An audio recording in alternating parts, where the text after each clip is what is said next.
Her date introduced by her best friend spiked her drink. Imani had learned, over the years, to trust her instincts.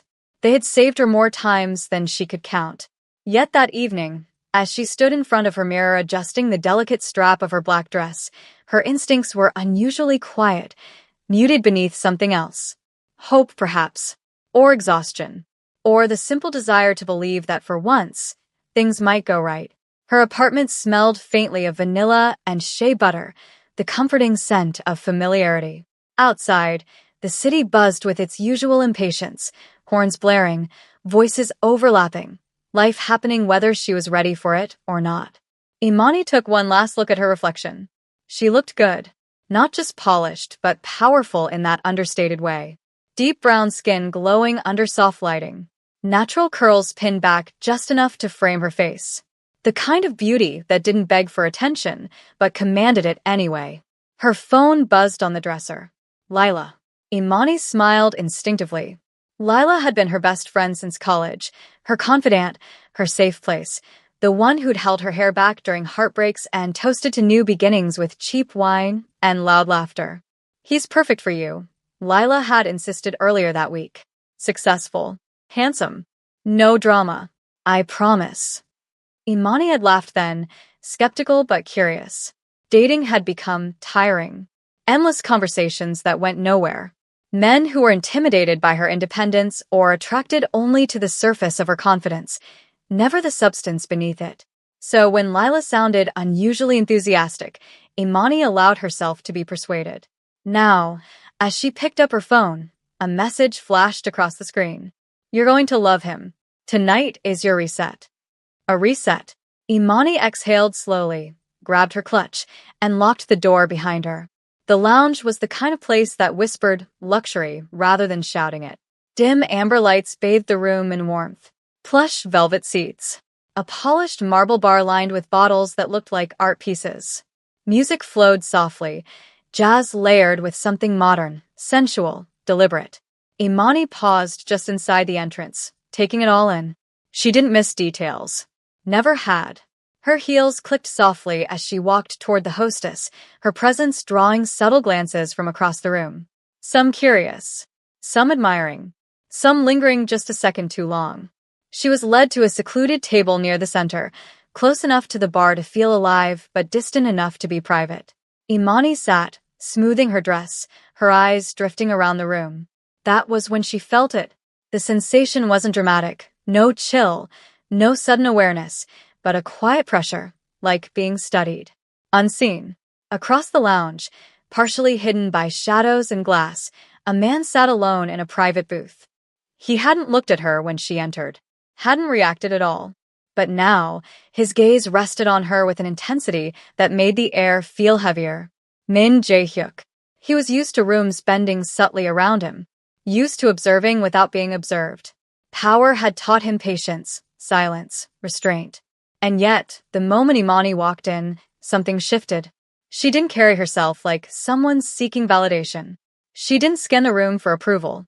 She simply was composed, elegant, aware. Dangerously so. Min didn't smile. He simply watched. Imani? The voice broke her thoughts. She turned. Jaden stood before her with an easy smile, dressed sharply in a navy suit that fit well enough to suggest effort.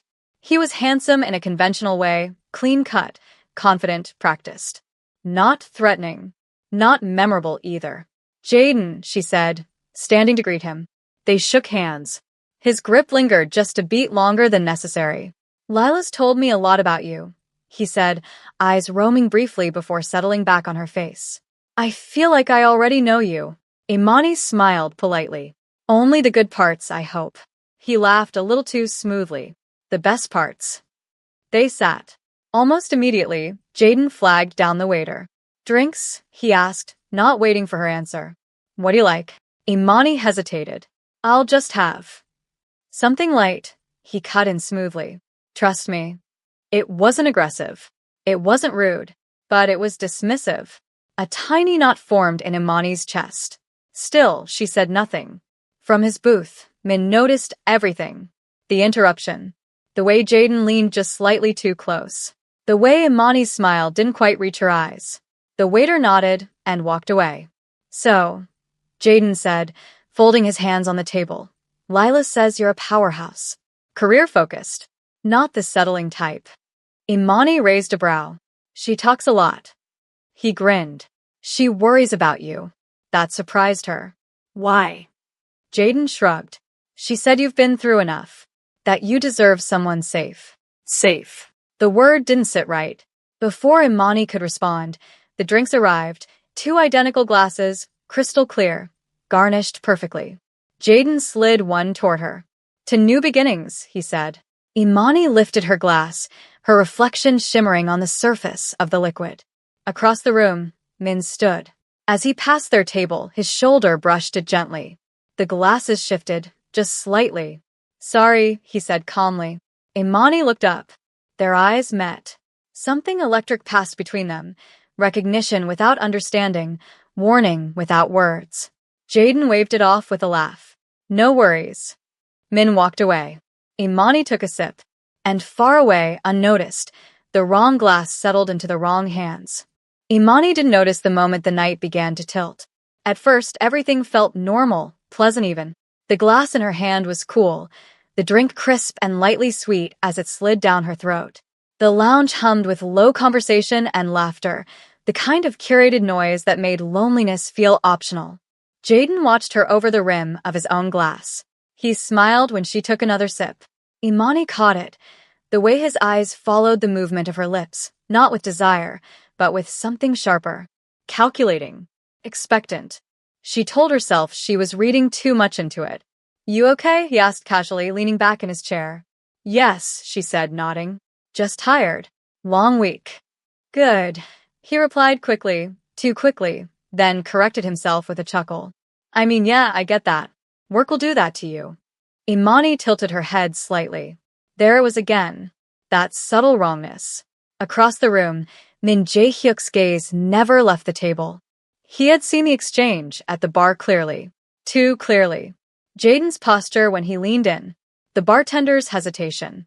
The way the man's fingers curled protectively around his own glass after the exchange, as if guarding a secret. Min had not intervened immediately. Power taught restraint, but it also taught patience and precision. From his vantage point, he watched Imani lift the glass meant for Jaden. Watched Jaden do nothing to stop her. That was when Min knew. This wasn't clumsiness. This wasn't chance. It was intent. Imani felt it next, not dizziness. Not yet, but a faint warmth spreading through her chest, settling low in her stomach. Not unpleasant, just unfamiliar. She set the glass down. Jaden noticed instantly. Everything all right? He asked again. Yes, she said, smiling softly. I think I just need water. His jaw tightened for a fraction of a second. Oh, sure. Yeah. I'll flag someone down. He raised his hand to signal the waiter, but his movements weren't smooth anymore. There was tension beneath his calm, like a thread pulled too tight. Imani leaned back in her chair, studying him now with sharper focus. She thought of Lila, how her best friend had insisted on this date, how eager she'd been to hand Jaden's number over, how she'd emphasized that he was trustworthy. A chill crept up Imani's spine. What do you do, Jaden? She asked suddenly. He blinked.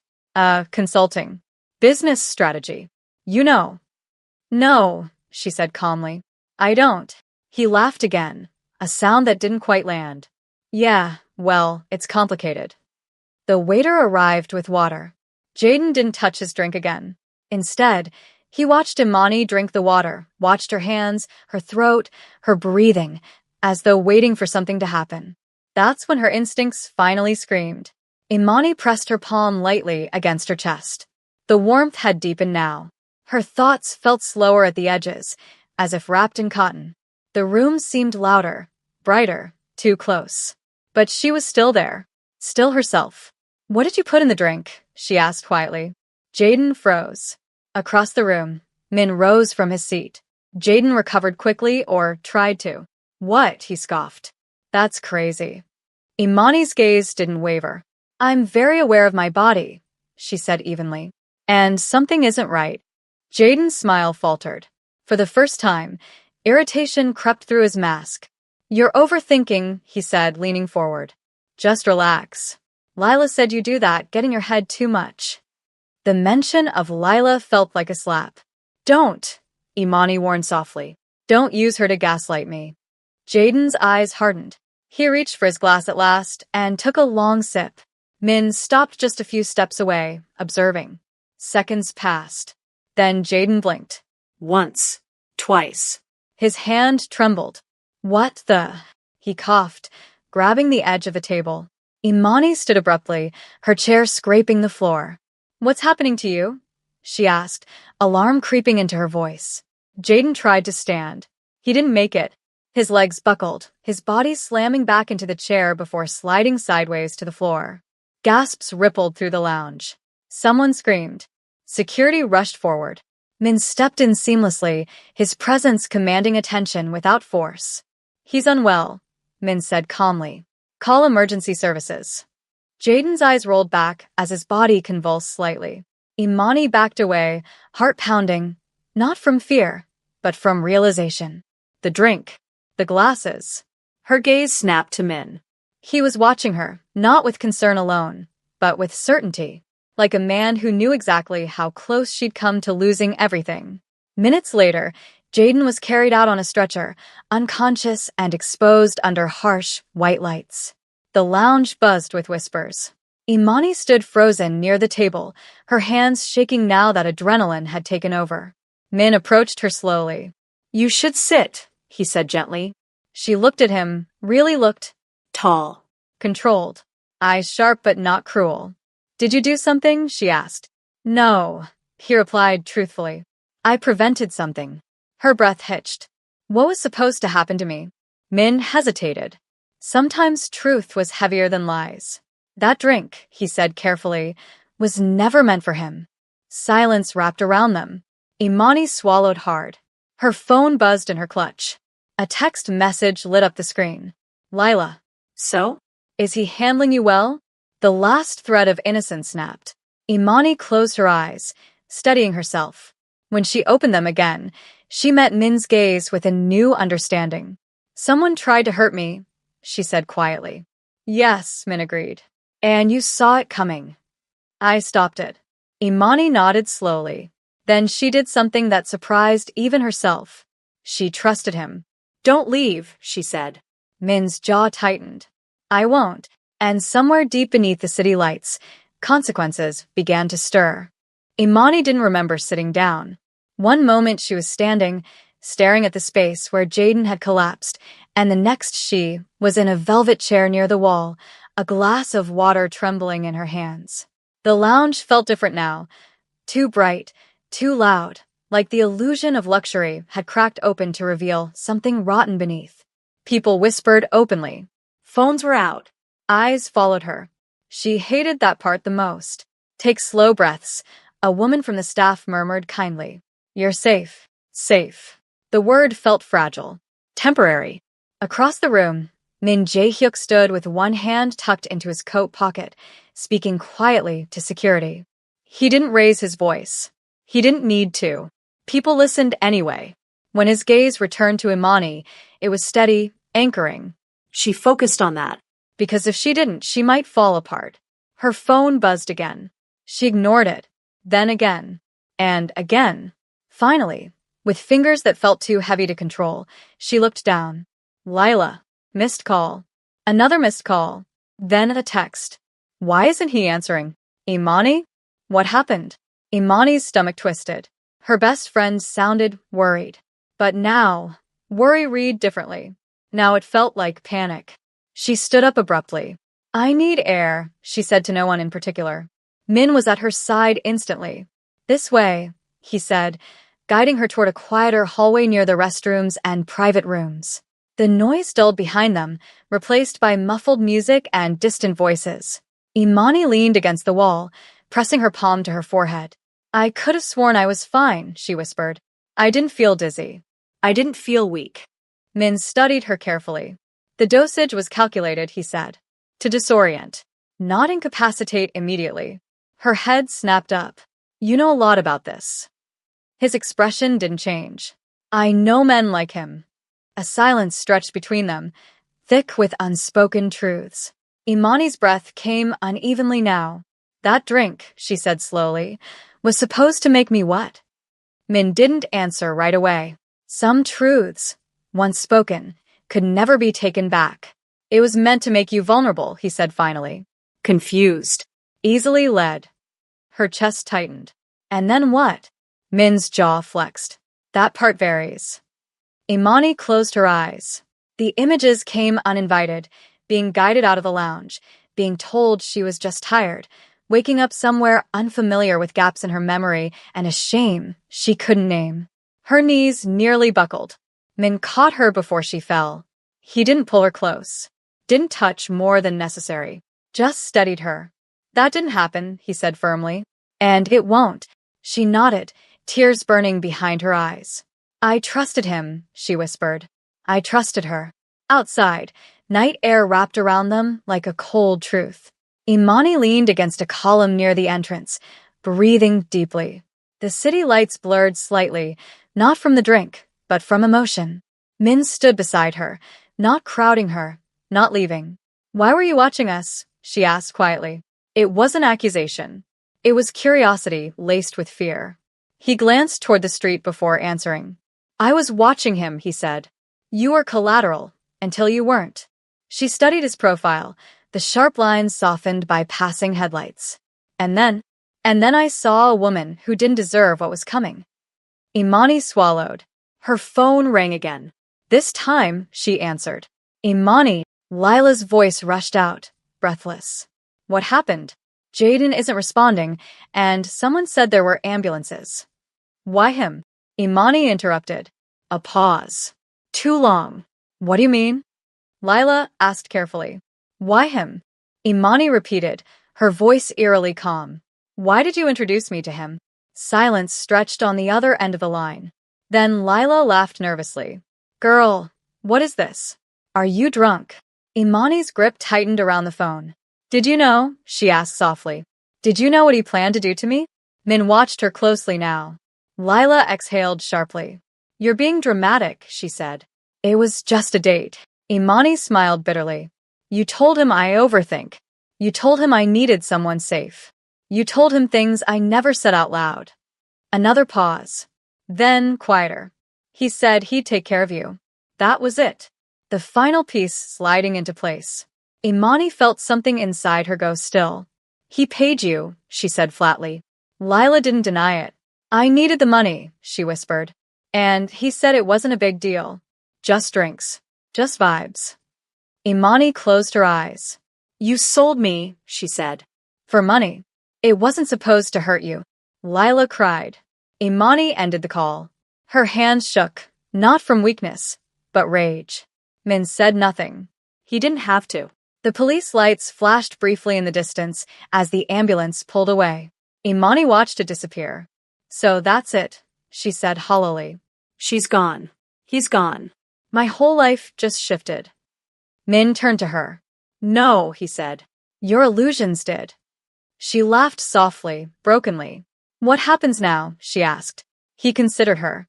Now, he said, you choose what you want to do with the truth.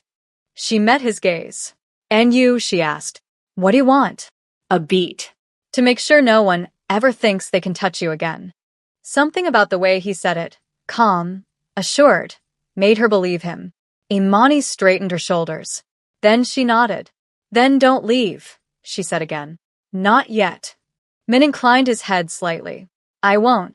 Behind them, unseen and unheard, consequences began to move, quietly, inevitably, toward everyone who thought this night would end without a price. The city never slept, but that night it felt like it was holding its breath. Imani sat in the passenger seat of Min's car as it slipped smoothly through traffic, the interior quiet except for the low hum of the engine. Leather seats, faint traces of cedar and something darker. Expensive, controlled, intentional. Everything about the space felt curated for privacy. She stared out the window, watching streetlights streak past like memories she couldn't quite grab onto. Moments ago, she'd hesitated before getting in. Not because she feared him, but because she knew that once she did, There would be no returning to the version of herself who believed betrayal always came from strangers. "Tell me where we're going," she said finally. Min kept his eyes on the road. "Somewhere safe," he replied. "Somewhere no one will interrupt." She nodded. That was enough. Her phone lay heavy in her lap. She hadn't blocked Lila yet. She wanted to understand why. They arrived at a high-rise tucked discreetly between glass towers and steel shadows. There was no sign out front, no name, just a guarded entrance and a man who nodded once at Min and opened the door without question. The elevator ride was silent. Imani felt the shift in air as they rose higher, pressure easing, noise fading. Her ears popped softly, grounding her in her body again. When the doors opened, she stepped into a penthouse that felt less like a home and more like a command center disguised as luxury. Floor-to-ceiling windows wrapped around the space, revealing the city in full sprawl, beautiful and ruthless. Soft lights glowed along the edges of the room. Everything was clean, minimal, deliberate. Min removed his coat and draped it over a chair. "You can sit," he said gently. She did, but her eyes kept moving. "You live here?" she asked. "Sometimes," he answered. "I move when necessary." That alone told her more than most men ever did. Imani finally picked up her phone. "I need to hear it again," she said. From her. But this time, I won't soften it. Min didn't interrupt. She called Lila. It rang twice. "Imani," Lila said instantly, her voice fragile now. "Thank God. I was scared." Imani exhaled slowly. "You should be," she said. Lila went quiet. "Tell me the truth," Imani continued. "All of it. From the beginning." A sniffle. "He said he liked you," Lila whispered. "Said he'd been watching you for months. That you were perfect." Imani closed her eyes. "And you didn't think that was strange?" "I thought it was flattering," Lila said defensively. "You always have men staring at you." "I didn't think. You thought about money," Imani cut in. Silence confirmed it. "How much?" Imani asked. Lila hesitated. "Say it." 10,000. The number landed heavy. $10,000. That's what her friendship was worth. That was it. Imani asked quietly. "My safety. My dignity." "I didn't know he would drug you," Lila cried. "He said he just wanted you relaxed. Open." Imani laughed softly, humorless. "You helped to map me," she said. "My habits. My fears. My trust." "Yes," Lila whispered. The word cracked something open. Imani ended the call, without another word. Her hands were steady now. Min watched her closely. "You recorded that," he said. It wasn't a question. "Yes," she replied. "That was wise." She looked at him then, really looked. "Who are you?" she asked again. "Because men like you don't just notice things. You anticipate them." Min walked toward the windows, city lights reflecting in his eyes. "My father built an empire," he said calmly. "I inherited its enemies." Imani swallowed. "Korean Mafia," she said softly. He turned. "Among other things." Fear flickered, then settled. "Are you going to hurt her?" Imani asked. Min tilted his head slightly. "That depends," he said. "On what you want." She considered that. Power. Not borrowed. Not imposed. Offered. "I don't want revenge," she said slowly. "I want truth. Consequences. And distance." Min nodded. "Then that is what will happen." He picked up his phone and made one call, brief, quiet, in a language she didn't understand. When he hung up, he met her gaze. "Jaden is awake," he said. "And talking." Imani's stomach tightened. "What about the police?" "They have enough to hold him," Min said. "But not enough to stop him forever." She understood. "So, you're the insurance." A faint smile touched his lips. "Yes." She rose from the couch, walking toward the window beside him. For the first time that night, she felt taller, stronger. "I lost my best friend," she said. "But I found my clarity." Min glanced at her. "Clarity is dangerous," he said. "It changes what you tolerate." She nodded. "Good." Below them, the city pulsed, unaware that lines had been crossed, that protection had shifted hands, that consequences were already moving. Imani folded her arms, steady and unafraid. Whatever comes next, she said, I want to face it awake. Min inclined his head. Then stay, he said. Tonight. As my guest. Not my obligation. She met his gaze. And for the first time since the night began, she didn't feel hunted. She felt chosen. Night settled deeper over the city, turning the windows of the penthouse into dark mirrors. Imani could see her reflection now, standing beside Min, arms folded, posture straight. She barely recognized herself. She looked steadier than she felt. Min poured tea in the kitchen area, the movements precise, practiced. The sound of liquid meeting porcelain cut gently through the silence. You should drink something warm, he said. Your body's still processing shock. Imani accepted the cup when he handed it to her. Their fingers brushed briefly. It wasn't electric. It was grounding. She wrapped both hands around the cup and inhaled. Jasmine. Subtle. Clean. You don't treat people like things, she said suddenly. Min glanced at her. Is that a question or a statement? An observation, she replied. Men with power usually remind you of it constantly. You haven't. He leaned against the counter, considering. My mother taught me that power is loud only when it's insecure. Imani took a sip. Where is she? She asked. He didn't answer right away. Gone, he said finally. Because my father forgot that lesson. Something in his tone told her not to ask more. Not yet. They moved back toward the living area. Outside, the city glittered, unaware that inside this glass-wrapped space, two lives were quietly recalibrating. Tell me about him, Imani said softly. Jaden. Why him? Min's jaw tightened just slightly. He's disposable, he said. Men like him believe they're clever because they orbit bigger predators and never realize they're being used too.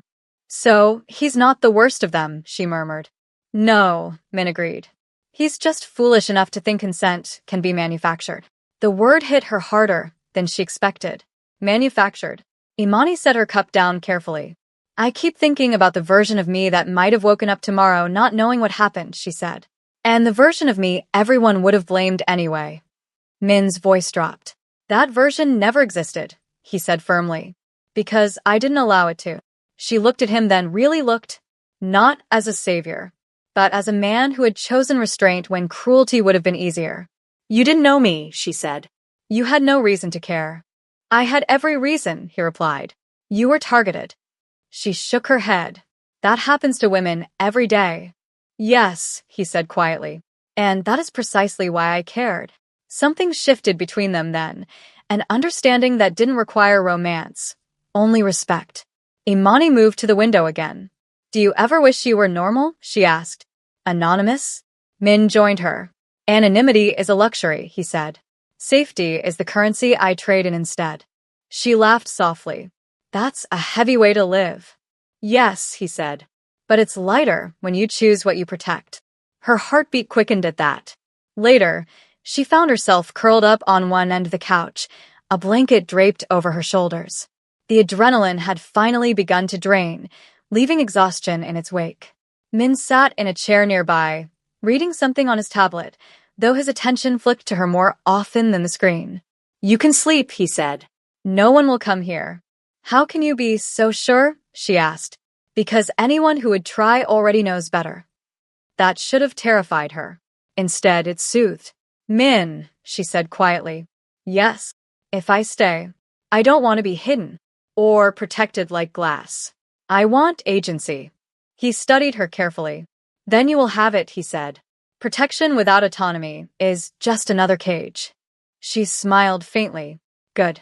I've had enough cages for one lifetime. Minutes passed. Then more. Imani drifted, but not fully.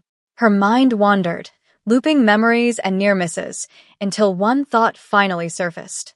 What happened to your father? She asked, eyes still closed. Min's voice came slower this time. He's alive, he said, but he no longer controls what he built. Imani opened her eyes. You took it from him. Yes.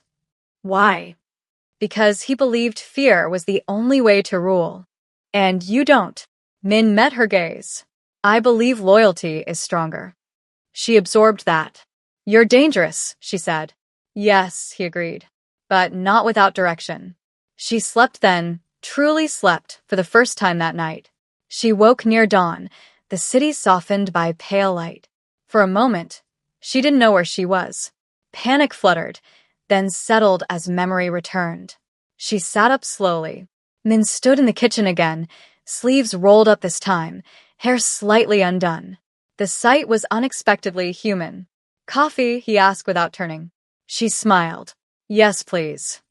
They stood together as the sun rose, steam curling from their mugs. "What happens next?" she asked. "Next," he said, "Jaden finishes talking. The people who thought you were unprotected learn they were wrong. And you decide what kind of distance you want from this world." "And you?" she asked. "I remain what I am," he said, "unless you decide otherwise." She considered him, over the rim of her cup. "I don't know what this is yet," she said. "But I know one thing." "What?" "I'm not afraid anymore." Min inclined his head, something like approval in his eyes. "Then you are already stronger than most." Outside, the city fully awakened. And somewhere in its depths, the people who had underestimated Imani were beginning to understand the cost of that mistake. Morning didn't erase the night. It only revealed it more clearly. Imani stood beneath the shower in Min's penthouse, letting warm water run down her shoulders, trying to rinse away the residue of fear that still clung to her skin. The mirror beside the glass reflected a woman changed, not shattered, not hardened, but sharpened. Her eyes held more weight now. When she dressed, choosing simple clothes Min's assistant had discreetly delivered, she felt grounded. Intentional. No longer drifting through the aftermath. She was present in it. Outside the bathroom, the penthouse hummed with quiet movement. Min was already awake, already working. She stepped into the living space and immediately sensed it, an undercurrent of tension beneath the calm. Voices murmured behind closed doors. Phones buzzed and went silent. Men moved with purpose, not panic. Min looked up when he saw her. "Good morning," he said, his tone gentle despite the steel beneath it. "Something's happening," she replied. "Yes." He didn't rush to explain. He never rushed. He waited until she joined him at the table, until she had coffee in her hands, until she met his eyes fully. "Jaden talked," he said. Imani felt her chest tighten, but she didn't look away. "What did he say?" "He said what men like him always say when consequences finally arrive," Min replied. "Enough truth to survive. Not enough to be forgiven." She nodded slowly. "And Lila?" Min exhaled. She tried to run. That hurt more than she expected. "She always does," Imani said quietly. "When things get real." She didn't get far. Imani absorbed that. "What happens to them?" she asked. Min's gaze sharpened. "Not cruel, but exact." "That," he said, "depends on what justice looks like to you." She set her cup down. This was the moment she'd been circling since the lounge. The moment where anger begged to be weaponized. "I don't want blood," she said carefully. "I want accountability, exposure, and certainty that they can't do this to anyone else." Min inclined his head. "Then, that is what they will receive." Jaden sat in a stark, windowless room when Imani finally saw him again. Not in person, on a screen. He looked smaller now. Not physically, but in spirit. The confidence had leaked out of him, leaving only fear and calculation behind. He spoke rapidly, voice shaking. "I didn't force anyone," he said. "I swear." It was just supposed to make her relaxed. "Everyone does it." Imani felt heat rise in her chest. "Pause it," she said. Min did. "Everyone does it," she repeated softly. That's what he told himself. "Yes," Min said. "Normalization is how predators sleep at night." She swallowed. "What happens after this recording?" she asked. "It goes to the authorities," Min replied. "And to the people who gave him access, money, and confidence." Imani nodded. "And his future?" Min's mouth curved slightly. Not in satisfaction, but finality. "He will be watched," he said. "Closely. Always." That was enough. Lila was different. When her face appeared on the second screen, Imani felt something unexpected. Not rage, but grief. Her best friend looked wrecked. Mascara streaked. Hands trembling. Fear naked in her eyes. "Imani," Lila cried. "Please." "I made a mistake." "You made a choice," Imani corrected calmly. I was desperate, Lila sobbed. You don't know what it's been like, watching you succeed while I struggled. Imani flinched, but didn't retreat. I loved you, she said. And you resented me. Lila broke. I didn't think he'd hurt you, she whispered. I swear. Imani's voice lowered. You didn't care enough to make sure. Silence filled the room. Then Imani said the hardest thing she'd ever said. You don't get access to me anymore. Lila shook her head frantically. Please. No. Imani said steady. This is the consequence. The screen went dark. Imani closed her eyes. Something old and painful finally loosened its grip. By late afternoon, the city shifted again. News traveled quietly, but efficiently. Names were flagged. Patterns uncovered. Jaden was no longer just a man who'd collapsed at a lounge. He was a liability. And liabilities were isolated. Imani watched the city from the window, once more. Does it ever stop? She asked. This world you're in? Min joined her. No, he said honestly. It only changes shape. She nodded. And if I walk away now? Then you walk away protected, he replied. With distance. With boundaries. With your life intact. She turned to him. And if I don't? Then you step closer, he said. Eyes open. By choice. The weight of that settled between them. This wasn't romance. This was alignment. She took a breath. I won't be owned, she said. I wouldn't allow it, Min replied immediately. I won't be silenced. You won't be. I won't become hard just to survive. Min studied her with something like admiration. Then you will change the rules simply by existing. A beat passed.